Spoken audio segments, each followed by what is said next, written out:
Excellent, excellent. Well, one of the things we're going to be going over today is about your neck pain. Okay, and one of the solutions we're going to be looking for your neck pain and some of the pain going down your arms. Okay, and that treatment is called PRP, which stands for Platelet Rich Plasma. Have you heard of PRP before? I've heard of it. I'm not exactly sure what it is. Okay, it's actually rather simple. The nurse comes in and she actually draws your blood. When she draws your blood, she's going to collect it. Then she's going to put it in something called a centrifuge to spin it, to separate your platelets from your red blood cells and also your platelet-rich plasma. The way to think of PRP is the platelets in that plasma actually are what your body uses to heal itself. However, they're spread all over your body, and inflammation can sometimes block your body's natural ability to fix itself. So we're going to transplant some of that plasma to the area of your neck where you're feeling all that pain. Now, one of the things is people say, well, when does that get used? And what you really realize is there's thousands of people who donate plasma, and what they're used for people without healing, people who are having severe burns, to help people heal faster. Recently, it's been said that LeBron James is getting PRP to be able to try to fix his injury so he can get working faster. And many people have heard of Kobe Bryant going all the way over to Germany to get his stem cell and PRP treatment done.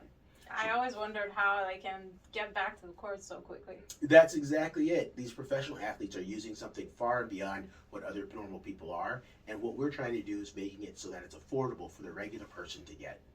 So for you specifically, I'm going to look at a couple of things. When we're looking at your MRI, don't lean back here.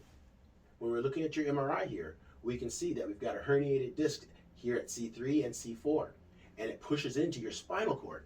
So give me your hand and hold it up like this. So pretend your hand is the actual nerves coming out of your brain, coming down your spinal cord, and the disc is pushing in, and what it's doing is constantly scraping, right? And because that's inside your spine and is an extension of your brain, that's a long-term permanent damage. The longer it's happening, the more damage that's happening to the spinal cord, because those don't heal very quickly.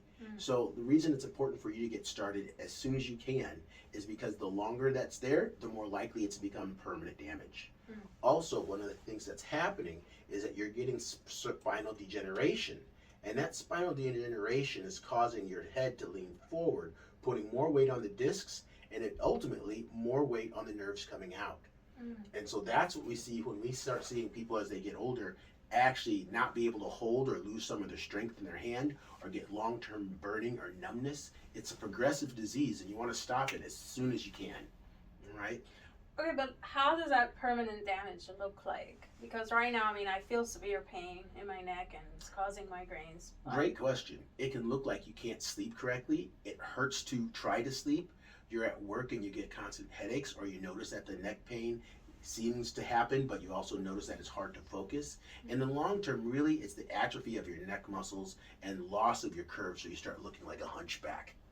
Does that make sense? Then as we get into further neurological problems again, our job is to get you before you need the medical neurologist or neurosurgery. Does that make sense? Yeah. Otherwise, once it gets bad enough, all bets are off, and you're going to have to be handed over to a surgeon. Our surgeon does consultations to make sure that we can actually help with what you're treating.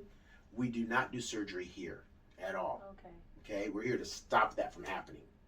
So what the PRP is going to be done is the nurse will actually take the plasma and be injecting it to the areas of the muscle and ligaments that are inflamed. Because when tendons get inflamed for long periods of time, they start to stretch more than they should.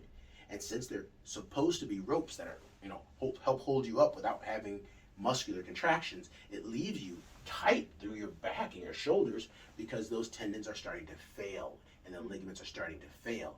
And again, nobody wants to sit around and be like this. And as we get older, that happens partially because of long-term inflammation. And so that's what the PRP injections are going to be for, as well as they'll actually, when the nurse injects them, she's not going to go into the nerve itself. She'll stop a few millimeters away, and it'll actually create a padding or a covering over the nerve sheath itself to help also let it heal faster as well. Does that make sense? Yeah. And you can easily look up PRP, LeBron James, PRP, Kobe Bryant. You can look these things up. The research has been there. There's thousands of research articles. The main thing for most people has been that cost kept them from doing it, and I think we've made it such that, as you saw in your program, that it's affordable and it's easy. Outpatient procedure.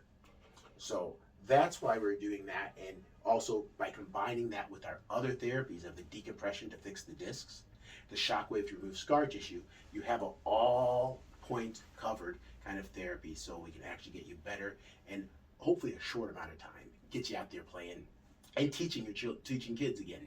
How's that sound? Great to me. Excellent. All right, there we go.